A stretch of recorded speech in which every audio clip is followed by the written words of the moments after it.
અલકા બધાને જવાબ આપીને થાકી ગઈ હતી. બધા એને એક જ સવાલ પૂછતા હતા, કેટલા દિવસ રહેવા આવી છું?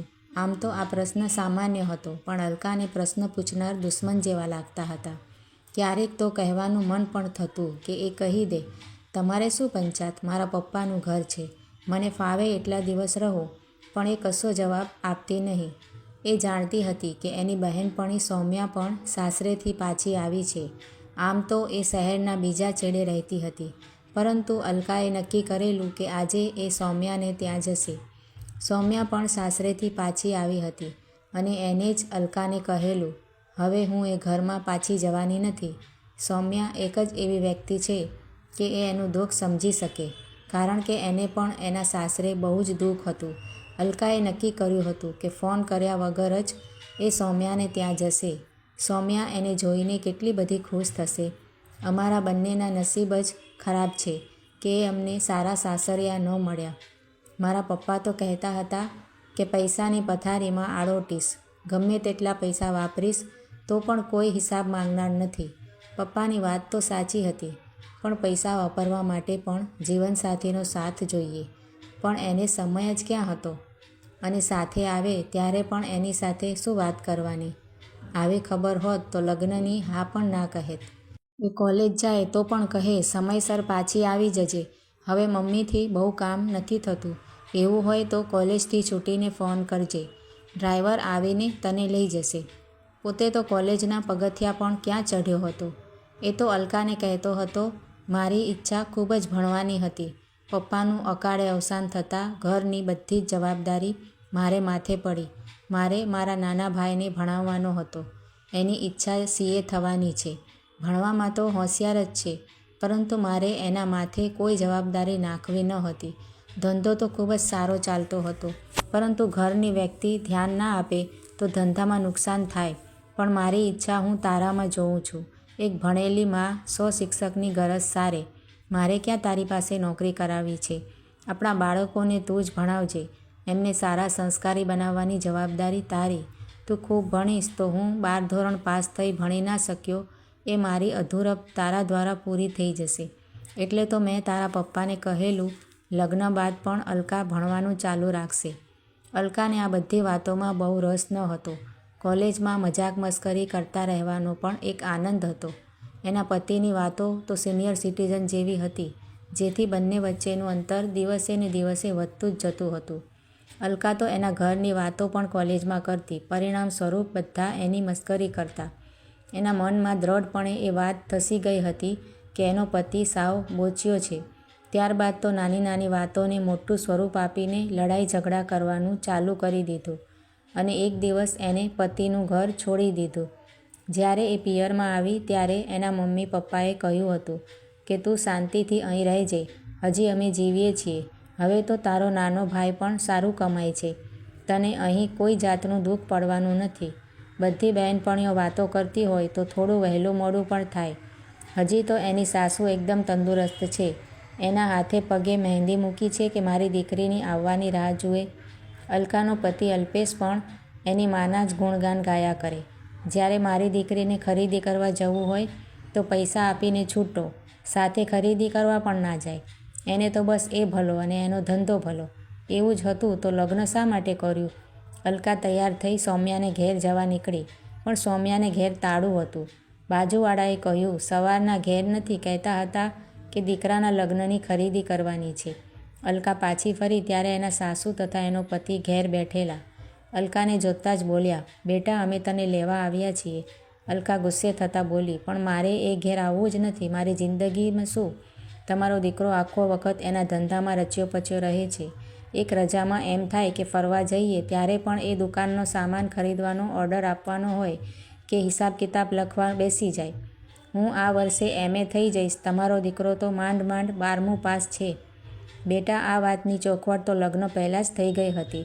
અમે કંઈ તમને અંધારામાં તો રાખ્યા ન હતા.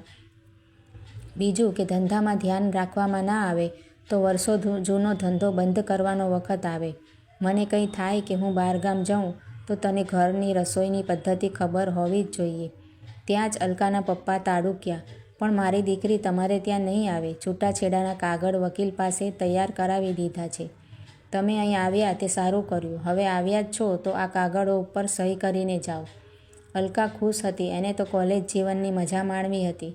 આ સમાચાર સૌપ્રથમ સૌમ્યાને આપવાનું વિચાર્યું. એને તો હતું કે હવે એ અને સૌમ્યા બહુ જ વાતો કરશે. સારું થયું કે સૌમ્યા પણ સાસરેથી પાછી આવી ગઈ છે. અલકાએ જ્યારે સૌમ્યાને ફોન કર્યો ત્યારે સૌમ્યાએ કહ્યું, હું મારા સાસરે છું અને આમ પણ હું તને મળવા આવી શકું એમ નથી. મારી તબિયત સારી નથી અને મારા સાસુ મને પથારીમાંથી ઉઠવા જ નથી દેતા. અલકા, મારા ઘરમાં બધા જ ખૂબ જ ખુશ છે. તું માસી બનવાની છે. મારા સાસુ મારી બહુ જ સંભાળ લે છે. હજી તો વાત ચાલુ હતી અને એના સાસુનો અવાજ સંભળાયો. તારી બહેનપણીને જઈ બોલાવી લે. અલકા સૌમ્યાને ત્યાં પહોંચી ત્યારે એને પૂછીને લીધું કે તું પિયરથી પાછી કેમ આવી? અલકા, હું રિસાઈને આવી ત્યારે એકાદ દિવસ તો મમ્મી કંઈ બોલી નહીં, પરંતુ બીજા જ દિવસે મને કહી દીધું, તારી સાસુ એ જ તારી માં છે. હું પણ તને ગુસ્સે થઈ લડું છું. ક્યારેક તો ગુસ્સામાં તારી પર હાથ પણ ઉપાડ્યો છે. ત્યારે તો તને કંઈ ખરાબ લાગતું ન હતું. એક વાત સમજી લે કે એ તને જે કંઈ કહે છે એ તારા સારા માટે કહે છે.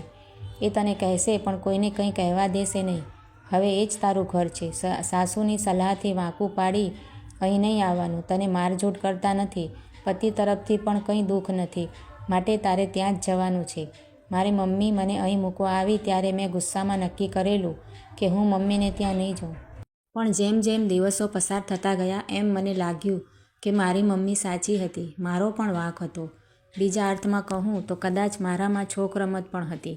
પણ આજે મને સમજાય છે કે આ જ મારું ઘર છે. હું અહીં સુખી છું. મારું માને તો તું પણ છૂટાછેડાનો વિચાર પડતો મૂકી ને તારે ત્યાં જતી રહે. પરંતુ અલકા કઈ રીતે કહે કે મેં તો છૂટાછેડા લઈ લીધા? અલકા ઘેર આવી ત્યારે થોડી ઉદાસ હતી. એમાંય એના ફોઈ એના ઘરે આવીને બેઠા હતા, જે એની મમ્મીને કહી રહ્યા હતા કે તારે અલકાને સમજાવવી જોઈએ. તે બહુ મોટી ભૂલ કરી છે. એક સંસ્કારી ઘરની છોકરી મારા ધ્યાનમાં હતી. હું આપણા આશુતોષ માટે પૂછવા ગઈ તો એમને સ્પષ્ટ શબ્દોમાં કહી દીધું, જે ઘરમાં પરણેલી દીકરી પાછી આવી હોય એ ઘરમાં મારી દીકરી ના આપું. અલકાને સૌમ્યાની વાત સાંભળીને થયું હતું કે કદાચ ખરેખર ઉતાવળ થઈ ગઈ કે શું.